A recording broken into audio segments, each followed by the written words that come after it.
नमस्कार मंडळी, मी दीपाली. स्वामी दीप किचन या चॅनलमध्ये मी तुमचं सर्वांचं मनापासून स्वागत करते. आज काहीतरी वेगळ्या टेस्टचं करावा असा विचार करत होते, पण रोजचं जेवण नको असं रेस्टॉरंट स्टाईल असावं. बघता क्षणी भूक खवळणारा असा पदार्थ. आज मी ग्रेव्ही कोबी मंचुरियन करणार आहे. थंडीत गरमागरम सूप सोबत कोबी मंचुरियन, एकूण थंडी पळाली ना. आजची रेसिपी आवडली तर हा व्हिडिओ तुमच्या फ्रेंड्सला, रिलेटिव्हला शेअर करा. इथे मी कोबी मंचुरियनसाठी थोडंसं गाजर बारीक कापून घेतलेलं आहे, थोडीशी कांद्याची पात बारीक कापून घेतलेली आहे, एक शिमला मिरची बारीक कापून घेतलेली आहे. इथे मी 6 ते 7 लसूण पाकळ्या चॉप केलेल्या आहे, 2 इंच अद्रक चॉप केलेला आहे, 2 हिरव्या मिरच्या बारीक कापून घेतलेल्या आहे, पातीचे 2 कांदे बारीक कापून घेतलेले आहे, पातीचा पांढरा दांडा बारीक कापून घेतलेला आहे, थोडासा कोबी बारीक कापून घेतलेला आहे, पावशेर कोबी किसून घेतलेला आहे. आता मंचुरियनसाठी किसलेल्या कोबीत 2 चमचे कॉर्नफ्लोअर घालून घेते आणि 2 चमचे मैदा घालून घेते आणि अर्धा चमचा मीठ घालून घेते. मीठ मात्र चवीनुसार घाला. मीठ घातल्यामुळे कोबीला पाणी सुटेल. मग जसं लागेल तेवढ्या प्रमाणात कॉर्नफ्लोअर आणि मैदा घालायचा. अगदी गरजेनुसार म्हटलं तरीसुद्धा चालेल. आता मी मंचुरियनची चव वाढण्यासाठी थोडासा चॉप केलेला लसूण, थोडासा अद्रक आणि थोडीशी हिरवी मिरची घालून घेते. त्यामुळे मंचुरियन छान स्पायसी लागेल. हे पहा, सर्व साहित्य मी किसलेल्या कोबीमध्ये घालून घेतलेलं आहे. आता हाताने मळून घेते. मला थोडंसं सैलसर लागते. मी अजून 2 चमचे कॉर्नफ्लोअर घालून घेते आणि 2 चमचे मैदा घालून घेते. मी सांगितल्याप्रमाणे कॉर्नफ्लोअर आणि मैदा घालून घेतलेला आहे. आता मी घट्टसर बॅटर करून घेते. वडे वळतील एवढं घट्टसर करायचं. हे पहा, छान गोळा तयार होत आहे. या पद्धतीने मी सगळे गोळे करून घेते. हे पहा, 16 गोळे झाले आहे. आता फ्राय करून घेते. इथे मी आधीच मीडियम आचेवर तेल गरम करून घेतलं होतं.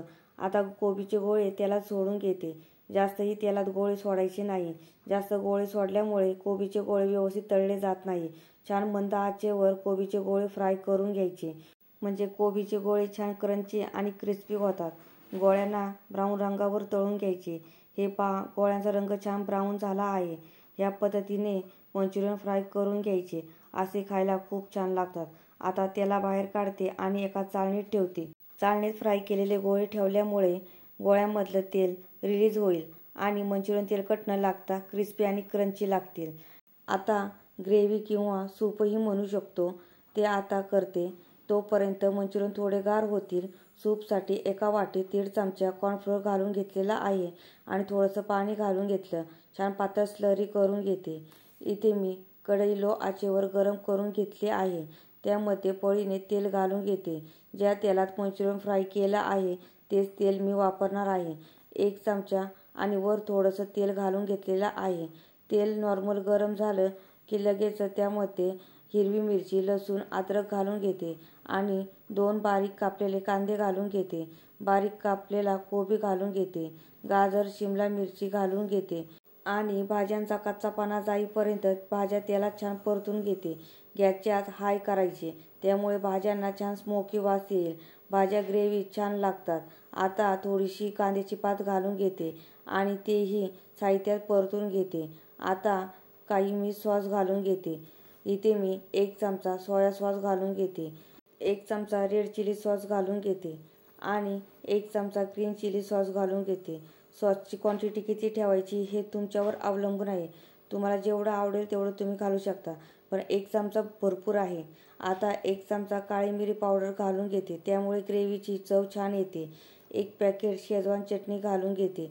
आता सर्व साहित्य भाज्यात एकत्र करून घेते.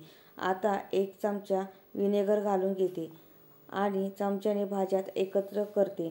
आता अर्धा चमचा मीठ घालून घेते. मीठ मात्र चवीनुसार घालायचं आणि भाज्यांमध्ये चमच्याने एकत्र करून घेते. आता भाज्यांमध्ये थोडंसं पाणी घालून घेते. पाणी किती घालायचं हे तुम्ही ठरवा, कारण मला ह्यामधलं सूप काढून घ्यायचं आहे. थंडी असल्यामुळे गरमागरम सूप प्यायला खूप छान लागतं, म्हणून मी 3 ग्लास पाणी घालून घेते. तुम्हाला ग्रेव्हीची क्वांटिटी किती ठेवायची त्यानुसार तुम्ही पाणी घाला. आता कढईवर झाकण ठेवते आणि 2 ते 3 उकळ्या काढून घेते. 3 ते 4 मिनिट मी कढईवर झाकण ठेवलं होतं. आता मी कढईवरचं झाकण काढून घेते. हे पहा, ग्रेव्हीला छान उकळ्या आलेल्या आहे. आता ग्रेव्हीमध्ये कॉर्नफ्लोअरची स्लरी घालून घेते आणि चमच्याने ग्रेव्हीमध्ये एकत्र करून घेते, त्यामुळे ग्रेव्हीला छान दाटसरपणा येईल. आता थोडीशी वरून कांद्याची पात घालून घेते आणि चमच्याने ग्रेव्हीत एकत्र करते. हे पहा, ग्रेव्हीला किती छान दाटसरपणा आलेला आहे. इथे आपलं रेस्टॉरंट स्टाईल सूप किंवा ग्रेव्ही तयार झालेली आहे. ग्रेव्ही थोडी गार झाली की मंचुरियन ग्रेव्ही सोडते. ग्रेव्ही थोडी गार झाल्यावरच मंचुरियन ग्रेव्ही सोडायचं, त्यामुळे मंचुरियन बिलबिलीत होत नाही, त्यांचा क्रंचीपणा टिकून राहतो. आता ग्रेव्ही मंचुरियन सर्व्ह करते. आजची ग्रेव्ही मंचुरियन रेसिपी कशी वाटली मला कमेंट करून सांगा.